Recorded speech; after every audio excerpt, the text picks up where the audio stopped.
Dès la première moitié du XIXe siècle, les besoins de l'agriculture, de la mine et de l'industrie naissante attirent vers la France de nombreux migrants.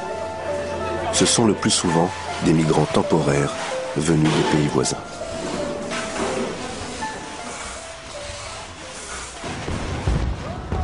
En Europe, c'est le temps des révolutions.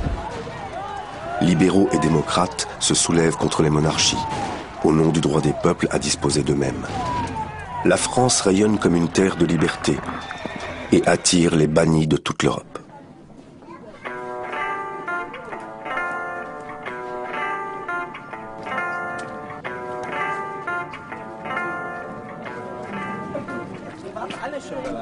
De nombreux Allemands s'installent en France.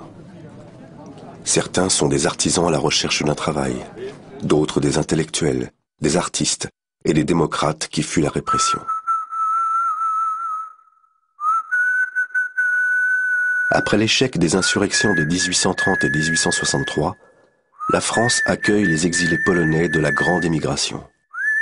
De nombreux étrangers participent à la Commune de Paris.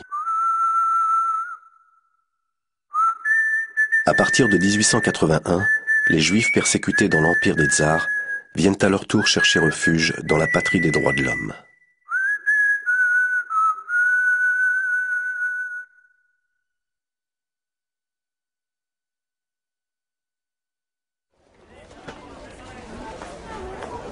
Ces réfugiés viennent grossir les rangs de l'immigration du travail, qui accompagne la révolution industrielle. Depuis plusieurs décennies, les Anglais participent au développement de l'industrie textile, des chantiers navals et des chemins de fer. Italiens, Suisses, Allemands, Espagnols et Belges passent aussi la frontière pour chercher de l'embauche en France. En 1866, les Belges sont les plus nombreux. On les trouve surtout dans l'industrie textile et les mines du Nord. Ils fournissent également d'importants contingents de saisonniers agricoles.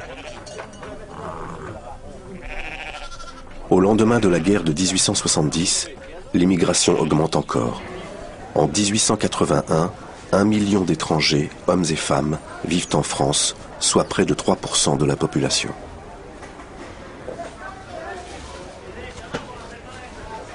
Les raisons de cette immigration sont nombreuses. La natalité française décline. L'exode rural prive de bras certaines campagnes sans suffire aux besoins de l'industrie en pleine mutation. Les paysans des pays voisins, chassés par la misère ou le surpeuplement, viennent combler ces manques et rejoignent en grand nombre le prolétariat industriel.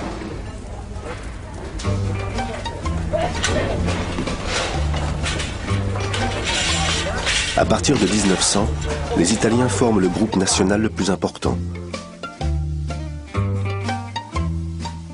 Des industries marseillaises aux chantiers parisiens, de la sidérurgie lorraine aux campagnes, ils occupent les postes les plus durs et les plus mal payés. Des chaînes migratoires se mettent en place entre le village d'origine et la région d'installation. À Marseille et en Lorraine, les Italiens participent à la naissance du mouvement ouvrier. De leur côté, pour répondre aux besoins croissants de main-d'œuvre, les employeurs cherchent à organiser le recrutement. On achemine aussi des paysans kabyles vers les mines du Nord et les premiers contrats font venir des ouvriers agricoles polonais. L'immigration frontalière ne suffit plus.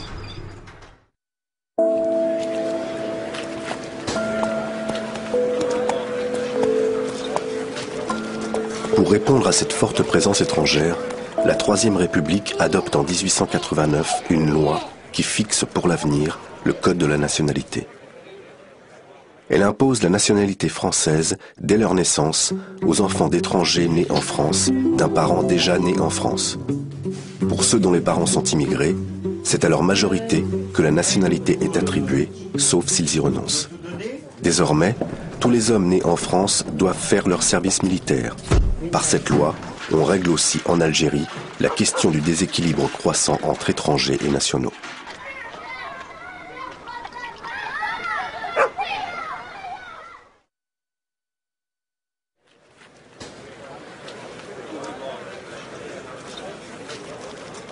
Mais en ces temps de nationalisme, les étrangers suscitent de violentes réactions xénophobes. Les ouvriers français les accusent de concurrence déloyale. La population voit en eux des ennemis de la patrie ou des sauvages porteurs de maladies. Les violences physiques sont fréquentes en milieu ouvrier. Dans le Nord, on s'en prend aux Belges. À la fin du siècle, les Italiens sont les plus visés. Plus misérables, concurrents plus dangereux pour les ouvriers, terroristes anarchistes à l'occasion, ils sont victimes de plusieurs lynchages, comme à Aigues-Mortes en 1893.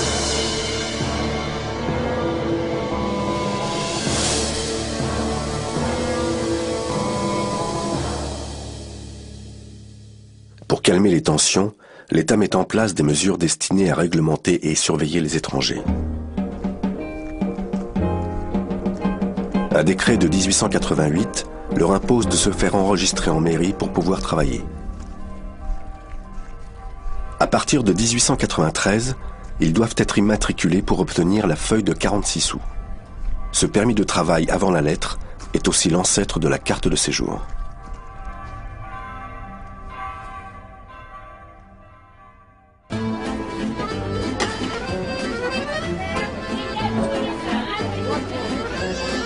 À la Belle Époque, la xénophobie s'atténue grâce au retour d'une bonne conjoncture.